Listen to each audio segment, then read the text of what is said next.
الحمد للہ وحدہ والصلاة والسلام علی من لا نبی بعدہ اما بعد۔ السلام علیکم ورحمۃ اللہ۔ سوال مری واقعے کے حوالے سے ہے۔ جب ہمیں علم ہو کہ اس راستے پر مصیبت آ سکتی ہے اور ہم بغیر کسی شرعی ضرورت کے وہاں جائیں اور وہاں پر سیلفیاں بنوائیں اور وہاں پر اس طرح کا کھیل کود کریں جو کہ ہمارے لیے نقصان کا باعث بنے، تو شریعت کیا کہتی ہے؟ شریعت کہتی ہے وَلَا تُلْقُوا بِأَيْدِيكُمْ إِلَى التَّهْلُكَةِ، اپنا سوسائڈ مت کرو، خودکشی مت کرو۔ تو یہ جہالت بھی ہے اور اپنے ہاتھوں اپنے آپ کو ہلاک کرنا بھی ہے۔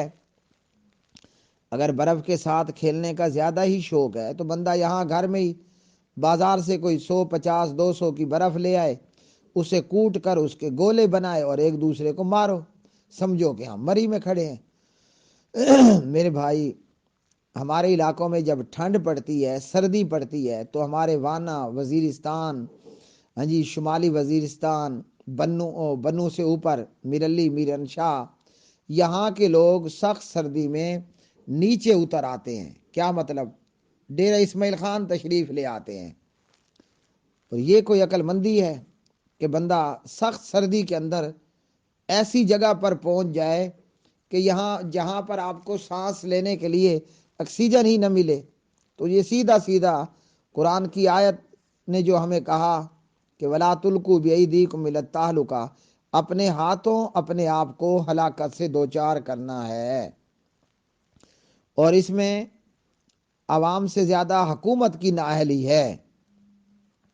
جب حکومت کو اور اداروں کو یہ بات بخوبی معلوم ہے کہ حالات اور موسم کیسے ہیں اور محکمہ موسمیات کی رپورٹ کیا بتا رہی ہے، اور جب حکومت یہ جانتی ہے کہ لاکھوں کی تعداد میں گاڑیاں باہر نکل چکی ہیں تو انہیں روکے، اور جب لوگ مصیبت میں ہیں تو فوری طور پر حکومت کو چاہیے کہ وہ ریسکیو کا کام کرے۔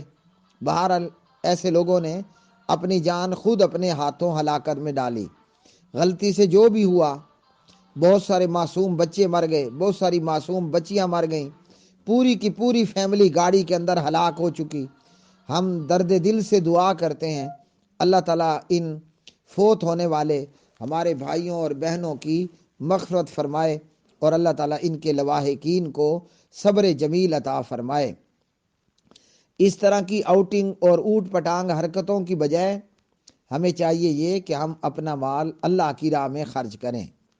مری جا کر لاکھوں ہزاروں کا پیسہ اڑانے کی بجائے وہ شوق 200 یا 500 کی برف لے کر آپ اسے جناب ڈنڈے کے ساتھ بوری میں بند کر کے کوٹ لیں اور اس کے گولے بنا کر ایک دوسرے کو مارو اور کودو کہ جناب ہم مری میں کھڑے ہیں، جبکہ کھڑے آپ ڈیرہ اسماعیل خان میں ہوں گے۔ جو پیسہ آپ نے مری پر خرچ کرنا ہے، اللہ کے بندو، عمران نیازی نے انتہائی درجے کی مہنگائی کر دی ہے۔ ملک تباہی کے دہانے پر کھڑا ہے، نہ گندم ہے، نہ چاول ہے، نہ چینی ہے، نہ پٹرول ہے، اور اگر ہے تو قیمتیں ہوش ربا حد تک اوپر کو پہنچ چکی۔ اب زمینداروں کے لیے مصیبت ہے کہ ملک کے اندر کھاد کی قلت پیدا ہو چکی، اور کھاد کی بوریاں اب بلیک پر فروخت ہو رہی ہیں۔ جس بوری نے مثال کے طور پر آپ کو 3000 کا ملنا ہے، وہ آپ کو 5 اور 6000 میں مل رہی ہے۔ تو ہر طرف غربت اور مہنگائی کے ڈیرے ہیں، لوگ بھوک کے مارے خودکشیاں کر رہے ہیں۔ تو یہ مری جا کر اپنا پیسہ برباد کرنا اور اپنی جان کو ہلاکت میں ڈالنے کی بجائے کرنے کا کام یہ ہے، اگر آپ نے 20,000 روپے مری پر لگایا ہے تو مری پر 20,000 لگانے کی بجائے مری جا کر مرنے سے بہتر ہے گھر میں مرو۔ کوئی ایک مرے گا، 2 مرے گا، پوری فیملی تو اکٹھی نہیں مرے گی نا۔ مری جا کر مرنے سے بہتر ہے گھر میں مرو۔ تو جو 20,000 50,000 آپ نے لگایا، 20,000 کے اندر امید ہے کہ 20 کلو یا 15 کلو کی گوشت والی چاول کی 2 دیگیں تیار ہوں گی، اور یہ کوئی 200-400 بندہ آپ کا کھا لے گا۔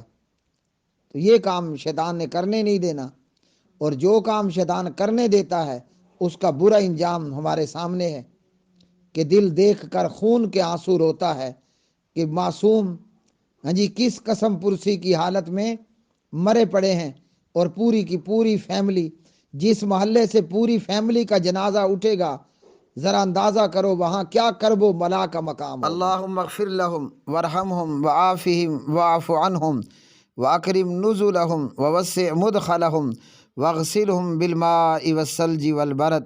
اللہم اغفر لحینا ومیتنا وشاہدنا وغائبنا، انا للہ وانا الیہ راجعون۔